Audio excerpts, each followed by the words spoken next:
ಅಧಿಕ ಮಾಸದ ಬಗ್ಗೆ ಈ ಹಿಂದೆ ಕೆಲ ಮಾಹಿತಿ ಅನ್ನುವಂಥದ್ದನ್ನು ತಿಳಿಸ್ಕೊಟ್ಟಿದ್ದೇನೆ. ನೀವೇನಾದ್ರೂ ಆ ಮಾಹಿತಿ ತಿಳ್ಕೊಂಡಿಲ್ಲ ಅಂತಂದ್ರೆ ದಯವಿಟ್ಟು ಆ ಮಾಹಿತಿ ಅನ್ನುವಂಥದ್ದನ್ನ ತಿಳ್ಕೊಳ್ಳಿ. ಆ ನಂತರದಲ್ಲಿ ಈ ಮಾಹಿತಿ ತಿಳ್ಕೊಳ್ಳಿ. ಅಧಿಕ ಮಾಸಕ್ಕೆ ಮಲಮಾಸ ಅಥವಾ ಪುರುಷೋತ್ತಮ ಮಾಸ ಅಂತ ಹೇಳಿ ಕೂಡ ಕರೀತಾರೆ.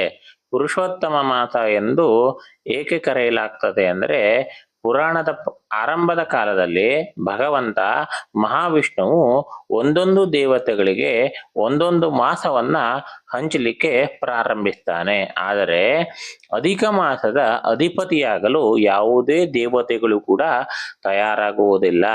ತಕ್ಷಣವೇ ಮಹಾವಿಷ್ಣುವು ತಾವೇ ಅಧಿಪತಿಯಾಗಿ ನಿಂತು ಬಿಡುತ್ತಾರೆ ಮತ್ತು ಈ ಮಾಸದಲ್ಲಿ ನಡೆಯುವ ಆಗು ಹೋಗುಗಳನ್ನೆಲ್ಲ ನಾನೇ ನೋಡಿಕೊಳ್ಳುತ್ತೇನೆ ಎಂದು ದೇವಾನುದೇವತೆಗಳಿಗೆ ಮಹಾವಿಷ್ಣು ಭರವಸೆ ಎನ್ನುವಂಥದ್ದನ್ನ ನೀಡ್ತಾನೆ. ಇದೇ ಕಾರಣಕ್ಕೆ ಮಹಾವಿಷ್ಣುವಿನ ಮತ್ತೊಂದು ಹೆಸರಾದ ಪುರುಷೋತ್ತಮ ಮಾಸ ಅಂತ ಹೇಳಿ ಕರೆಯಲಾಗ್ತದೆ. ಈ ಮಾಸದಲ್ಲಿ ಯಾವ ದೇವರನ್ನ ಆರಾಧನೆ ಮಾಡಬೇಕು? ಅಧಿಕಸ್ಯ ಅಧಿಕ ಫಲಂ ಅಂತೇಳಿ ಯಾಕೆ ಹೇಳ್ತಾರೆ? ಸೂರ್ಯ ಹಾಗೂ ಚಂದ್ರನ ವೇಗದಲ್ಲಿ ಹೇಗೆ ವ್ಯತ್ಯಾಸ ಎನ್ನುವಂಥದ್ದು ಉಂಟಾಗ್ತದೆ? ಅದೆಲ್ಲವನ್ನು ಮುಂದೆ ತಿಳ್ಕೊಳ್ಳೋಣ.